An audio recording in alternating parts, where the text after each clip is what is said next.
ስለየትኛው ወጣት ነው የምታወሩት? በጦርነት ስላስገደላችሁት ኢትዮጵያ እናንተ የቤተ ሙከራ አይጥናት ወይ ብላል። መደመር መጽሐፉን አንብበነዋል። መደመር ማለት ከምዕራፍ ወደ ምዕራፍ ሲሸጋገር የተጣራሱ ሀሳቦች የሚያቀርብ መጽሐፍ ነው። ሲጀመር የኢትዮጵያ ሕዝብ የላብራቶሪ አይጣችሁ ነው ወይ? ኢትዮጵያስ የእናንተ ቤተ ሙከራ ናት ወይ የሚለውን እንድትመልሱልን እንፈልጋለን። ሀገረ መንግስት ጋርም ሀገረ መንግስት ምን እንደሆነ የምታውቁ አይመስለንም፣ በተግባራችሁ ተደጋጋሚ ስላረጋገጣችሁት። ወጣትም ስለወጣት ትጠቅሳላችሁ። ለወጣቱ የስራ እድል የወጣት ሀገር አድርገናታል። ስለየትኛው ወጣት ነው የምታወሩት? በጦርነት ስላስገደላችሁት እያስገደላችሁ ስላላችሁት ወጣት ነው የምታወሩት? እሱንም ክሊር አድርጉልን። ምክንያቱም ባለፉት አመታት ለጦርነት የዋለው ገንዘብ እንኳን ሲተመን አሁን ህዝብ ዳቦና የቤት ኪራይ መክፈል አቅቶ የሚያኖር ሀገር አይደለም መኖር የነበረባት። በቢሊዮን የሚቆጠር ዶላር ነው ለጦርነት ያዋላችሁትና ስለየትኛው ወጣት ነው የምታወሩት? ስለ ልዩ አጋርነትም አናነሳም ብላችኋል። አሁን ያሉ ባለሀብቶቻችሁ ስርዓት ሲቀየር ይኖራሉ ወይ? ትክክለኛ የሀብት ባለሀብት ናቸው ወይ የሚለውን እንድታነሱልን እንፈልጋለን። ከውጭ ጥገኝነት የተላቀቀ ኢኮኖሚ የሚለውም ኮረም ሳይሞላ በፓርላማ ደረጃ የአይኤምኤፍን ጉዳይ አስወስናችሁ የወርልድ ባንክ ብድር አስወስናችሁ ኮረም ባልሞላበት ሁኔታ በየትኛው መስክ ነው ኢትዮጵያን ከእዳ ወደ ምንዳ ያሸጋገራችኋት? ምክንያቱም ፎርሹር ብር ዲቫሉዌት ሲደረግ በተደጋጋሚ የመኖሪያ ኮስትና አጠቃላይ ኢንፍሌሽኑ እንደሚጨምር አጣችሁት አይደለም ሙያችሁም ስለሆነና ኢትዮጵያ እናንተ የቤተ ሙከራ አይጥናት ወይ? በምዕራፍ እንኳን ሲከፋፈል የተጣረሰ ሀሳብ የሚያቀርብ መጽሐፍ የጻፉ ፕሬዝዳንት ይዛችሁ ኢትዮጵያን መርተናታል የምትሉት በምን አይነት መስፈርት ነው የሚለው እንድትመልሱልን እንፈልግ። ያልተጨቆነ የኢትዮጵያ ሕዝብ አለ ወይ የሚል ጥያቄ ማንሳት ይቻላል። ያልተጨቆነ የኢትዮጵያ ሕዝብማ ሞልቷል። ለምሳሌ እኔ ያልተጨቆንኩም። በእርግጥም እንደምናውቀው እውነት ሁሉም ሰው በተጨቆነበት ሁኔታ ላይ የሆነ ነገር እኮ እየኖርን ነው አይደል? አሁን እኔና አንቺ እኮ ለመገናኘት የሆነ ጤናማ ሀገር ያስፈልጋል አይደል? እኔ እናንተ ተገናኘን ማለት ጤናማ ሀገር አለን ማለት አይደለም። ለአዲስ አበባ ህዝብ ብቻ አይደለም እየታገልን ያለ ነው። ምናልባት ሪሌቲቭሊ ሰላም አለ ወይም ደግሞ ጤነኛ ሀገር እንድትለው ያስቻለ የኔና ያንተ መገናኘት ወይ እዚህ ስቱዲዮ ቀረጻ ማድረጋችን ከሆነ አዲስ አበባ ላይ እያደረግነው ነው። ያ ግን ኢንሹር ያደርጋሉ። ምክንያቱም የአዲስ አበባ ፓርቲ አለ። እኔ እናንተ ተቀምጠን ማውራታችን ኢንሹር ያደርገው ወይ ደግሞ አዲስ አበባ ሰላም ሪሌቲቭሊ ሰላም መሆኗ የኢትዮጵያን ሰላም አያረጋግጥም ወይ ሀገር ጤናማ ናት ለማለት የሚያስችል ሁኔታ አይደለም። ከዚያ ባሻገር ደግሞ የተዘጋጁ መድረኮችንም ረግጦ በመውጣት ደግሞ እንደ ኢህአፓን የሚስተካከልም የለም ይመስለኛል። ለማንሳት የፈለከው የጠቅላይ ሚኒስትሩን ስብሰባ አቋርጠን ወተን ነበር። መሀል ላይ አይደለም አቋርጠን ሄድ ነው። ተደጋጋሚ የጥያቄ እድል እስከሚያበቃ ድረስ ቢፎር ብሬክፋስትም ከዛም በኋላ ሞክረናል። በጣም በተደጋጋሚ እድል እንዲሰጠን አልተሰጠንም። ሲንጸባረቁ የነበሩ ሀሳቦች ቀድሞ ተዘጋጅተው የሚመስሉ ለምሳሌ ምንም ችግር እንደሌለ ሁሉ ጠቅላይ ሚኒስትሩን በማግኘታቸው ሰዎች እግዚአብሔርን ማመስገን በዛ መድረክ አግባብ ነው ብለን አናምነው። ይዘነው የሄድነውን ህዝብ ቢትሬ ማድረግ እንደሆነ ነው እኛ የምንረዳው። አይመስገኑ አይደለም ይመስገኑ፣ የሚመሰገኑበት ጉዳይ ካለ ወይም ማመስገን የሚፈልግ አካል ካለ በዛ ዲግሪ ግን መሆን የለበትም። ለዛውም መነሳት ያለባቸው ጥያቄዎች አሉ እያልን እየጠየቅን እድል ተነፍጎን አይደለም መሆን ያለበት። የመድረኩ ዓላማ ያስላልሆነ ለሀገሬ ፓርቲዎች አንድ እድል ተሰጥቶ ከተመሳሳይ ክልል ለመጡ ፓርቲዎች በተደጋጋሚ መሰጠቱ it doesn't sit right with us። ይህ ሀገር የጋራችን ነው። የሆነ ሰው ተለይቶ የሚሰጠው ወይ ለጠቅላይ ሚኒስትሩ ወይ ለብልጽግና ፓርቲ ወይ ለሌሎች ፓርቲዎች ተለይቶ የሚሰጥ ለኢሃፓ ፎር ዛት ማተር ተለይቶ የሚሰጥ ነገር አይደለም። የጥሪ ካርዱ ላይ የተመለከተውን የሳተ ነበር ያንተን እሱን ነገር የትም አልነገሩም። እሺ እኮ የጥሪው ውይይት ነው ጥቅል ውይይት አለ ተባለ አስገቡን። ስለዚህ ሐሳባችሁን የምትገልጹበት ነው። አንድ ቀን ሙሉ መጎብኘት ለኛ ሚኒንግለስ ነው ወይ ማለት ደሃ ሀገር ላይ እንደሌለን ሁሉ እንትን አድርጎ ምን በላ ምን ጠጣው እንትን ይመስል ግብዣ ማዘጋጀት ለኛ ሚኒንግለስ ነው። ገብቷል። 2 ቀን ከአዳር ጋር 3 ቀን ይመስለኛል እዛ ስንሄድ ጊዜ አጥፍተን ነው አይደለም ብዙ ምን ሰራው። የግልም ስራ ሊኖር ይችላል፣ የፓርቲም ስራ ሊኖር ይችላል። ያ ሁሉ ኔግሌክት አድርገን ሄደን አትሊስት አንድ ጥያቄ አትሊስት አንድ ደቂቃ መሰጠት ነበረበት እድል። እንዳልኩ በተደጋጋሚ ከአንድ ክልል ለመጡ ፓርቲዎች እየተሰጠ አይሰጣቸው አይደለም፣ ግን ለነሱ ትኩረት በተሰጠው ልክ ለኛ መሰጠት ነበረበት። እኛም ጥያቄዎች ስላሉ ያ ካልሆነ የኛ እዛ መገኘት ለመብላት ለመጠጣት እኮ አይደለም ወይ ማደሪያ ያተንም አይደለም። ወይ ጠቅላይ ሚኒስትሩን በአካል ለማየት ጉጉት ኖሮብን አይደለም። ጥያቄው አጀንዳ ይዘን ሄድ ነው። ውይይት ከተባለ ደግሞ ግን ረግጦ ከመውጣት መንግስትን ለማሳጣት የሚመስል እንደሱ አይነት ስለሚነሳባቸው እኛ እኮ መንግስትን ማሳጣት አይጠበቅብንም። የዕለት ተዕለት ተግባሮቹ በራሱ እንትን ይሉታል፣ የሚያሳጡ ናቸው። ለምሳሌ ምን ያሳጡታል? ጦርነት ያሳጣዋል፣ የዲፕሎማሲ ክስረት ያሳጣዋል። ባንኩን በተለመደው አገላለጽ መንግስት ጋር ነው። ገብቶሃል? ለምሳሌ የአማራ ክልል ጦርነት አለ አይደለ? አለመተኮስ ይችላል። ከማን ጋር ይዋጋሉ? ህዝቡን አይጨፈጭፉት። ከማን ጋር ይዋጋሉ? አልተኩስም በቃ ቢል ቆይ ሲስፋየር ዩኒላተራል የሆነ ሲስፋየር ማድረግ አይችልም መንግስት። ከዛ ነው ይሄውን ያቆም ያለው የመጀመሪያው እርምጃ ተራምጃል። እየተታኮስ ካለም ድርድር እኮ መጣል መንግስት መጀመሪያውን የተኩስ ማቆም ማድረግ ይችላል። አልተኩስም ማለት ይችላል። ህዝብ ስለሆነ እየሞተ ያለው ህዝብ ነው እየሞተ ያለው ግዴታው ስለሆነ ችሮታም አይደለም ወይ ውለታ አይደለም እየጠየቅን ያለ ነው፣ ግዴታ ነው። የትኛውም ሰው ጥያቄ ሲኖረው መሳሪያ ማንሳት መጀመሪያ እኮ መሳሪያ አልተነሳም። ለምሳሌ ህወሓት መውሰድ ይችላል። ህወሓት የወሰደበትን ውሰድ እስኪ። ከስልጣን ሄደ 2013 የተነሳበትን መንገድ ጀስቲፋይ እያደረኩልሽ አይደለም። ለምሳሌ አሁን ትጥቅ ለምን ተነሳ እያልኩሽ አይደለም። ኢትዮጵያ ውስጥ ያለውን ፖለቲካ ሂደት እንደ ማንኛውም እኔና አንቺ እንደወጣት መሳሪያ ባይሆን ዲያሎግ አይደለም የሚያስፈልገን። አዎ፣ ግን ደግሞ አንዳንዴ ጠለቅ ብለን ደግሞ ማየት አለብን አይደለ? ሁሌም ጦርነት በመሳሪያ ወይ በተኩስ ድምፅ ብቻ አይደለም የሚጀምረው፣ በሀሳብ ነው የሚጀምረው።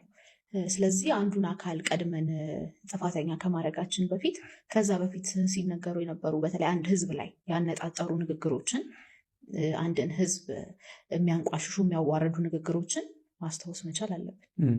ኤኒዌይ ዲፌንድ እያደረኩ አይደለም ህወሓት ላይ ብቻ ነበር ብዬም ደግሞ አላስብም። የትግራይ ህዝብ ላይ እንደነበር ነው ማስብ። ምናልባት የእሳቤ ጉዳይ ይሆናል። የእሳቤ ጉዳይ አይደለም። ተከቦ 2 ዓመት መድኃኒትም ምግብም ሳይገባለት የነበረው ህወሓት አይደለም፣ የትግራይ ህዝብ ነው። የሞቱት በመቶ ምናምን ሺህ ሰዎችም የህወሓት አመራሮች አይደሉም፣ የትግራይ ህዝብ ናቸው፣ የአማራ ህዝብ ነው። ለምሳሌ 2 ዓመት ትግራይ ውስጥ አልነበረ ሲጃ አልነበረም የትግራይ ህዝብ ላይ። ቴሌቪዥኖችም እኮ እያወሩ ነው። ምን አይዶን ኬር እኔ ቲፒኤልኤፍ ስለሚያወራው አያገባኝም። እኔ እንደዛማ ባለቤቱ እያለ ኖ ቲፒኤልኤፍ ባለቤት ሊሆን አይችልም የትግራይ ህዝብ። እንዴት ቲፒኤልኤፍ በመቤት የትግራይ ህዝብ አብሮ ካለ ብለን ካሰብ ማለት የትግራይ ህዝብ ነው ጦርነቱ ላይ ብለን ካሰብ ኖ ጦርነቱን የተዋጋው እያልኩ አይደለም። ታርጌት የተደረገው የትግራይ ህዝብ ነው እያልኩ ነው።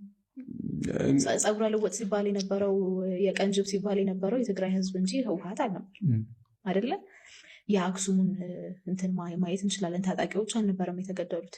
ስለዚህ እኔ እያልኩ ያለሁት አንደኛ የህወሓት የትግራይ ባለቤት ሊሆን አይችልም። እንደዛ ብሎ ማሰብ ህዝቡ ላይ ከዚህ በኋላ የሚደረገውን ማሰብ ሳይሆን ራሱ የሚለው ነው ሊል ይችላል፣ ግን አይደለም። ጦርነቱ ሲነሳ ትግራይ ላይ ብቻ ተብሎ ይተነሳል። መጀመሪያ ትግራይ ላይ አልነበረም።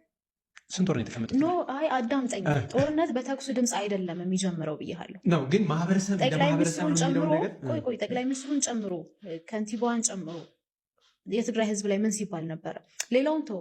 አዲስ አበባ ላይ የትግራይ ተወላጆች እየተለቀሙ ሲታሰሩ አልነበረም? ቤታቸው ያለ አግባብ ሲበረበር አልነበረም? አልነበረም? የህወሓት አካል ስለሆኑ ነው? አይደለም፣ የትግራይ ተወላጅ ስለሆኑ ነው። ገብተዋል ምን? ስለዚህ እኔ ማንም ሰው መጥቶ ያ ጦርነት የትግራይን ህዝብ ኢላማ አላደረገም ቢለኝ አልቀበሉም። የአንቺ እሳቤ ነው የሚመስለው ማለት እኔ አሁን ማመን ላምንልሽ ወይም ላላማመን አይደለም። ግን እኔ ለምሳሌ ትግራይ ክልል እንደዚህ ሆኗል ብለን ካነሳን ነው እኔ አማራ ክልል የሆነው ማናየው እና ሰው እኔ እኮ አጌንስታት አይደለም። የአማራ ህዝብ አልተበደለም እያልኩ አይደለም። አሁን ስላለው እኮ ጦርነት እየነገርኩ ነው። ጥያቄ ስላለባቸው ነው መሳሪያ ያነሱት እያልኩ ነው። ግን ከዛ በፊት የትግራይን ህዝብ የኤርትራ ወታደር ጭምር አስገብተው አላስገደሉትም? አላስደፈሩም? ሴቶቹን እሱን መልስልኝ። አልተደፈሩም ሴቶች በኤርትራ ወታደር? ኦልሬዲ መንግስት ብሏል። ያንማ ኦልሬዲ ዲናይ ካረገ በኋላ ቆይቶ ነው የራሱ ጥቅም ሲነካ ነው ያመነው። ያመነበትን ምክንያትም ማየት ስለሚያስፈልግ ማለት ነው። ግን ከዛም በፊት ሲናገር እንደ ባንዳ ነበር የሚታየው አይደለ? እንደዛ አይነት ሀሳብ የሚያመጣ ሰው በኋላ የኤርትራ ወታደር ገብቶ የትግራይን ሰው ይገድላል።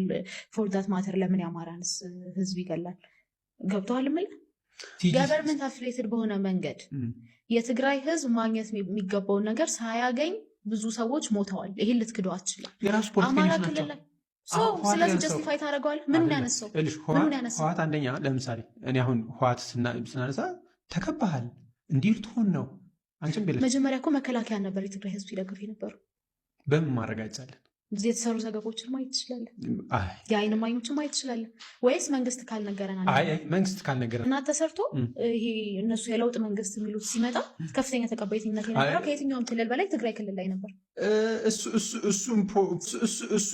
ስለዚህ ህወሓትን ስለደበቀ ነው የትግራይን ህዝብ እንደዚህ ያደረግ ነው የሚለውን ነገር ማንፌስቷችሁ ላይ ትምህርትና ጤና ለሁሉም ዜጋ በነፃ ይሰጣል፣ ለስራ አጦችም እርዳታ ወይም ደግሞ ዳረጎት እናከፋፍላለን ብላችኋል።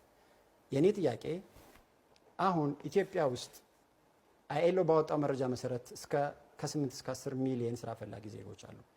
በትንሹ በወር 4000 ብር ዳረጎት ብትከፍሏቸው 480 ቢሊዮን ብር በአመት ለነዚህ ሰዎች መክፈል አለባቸው።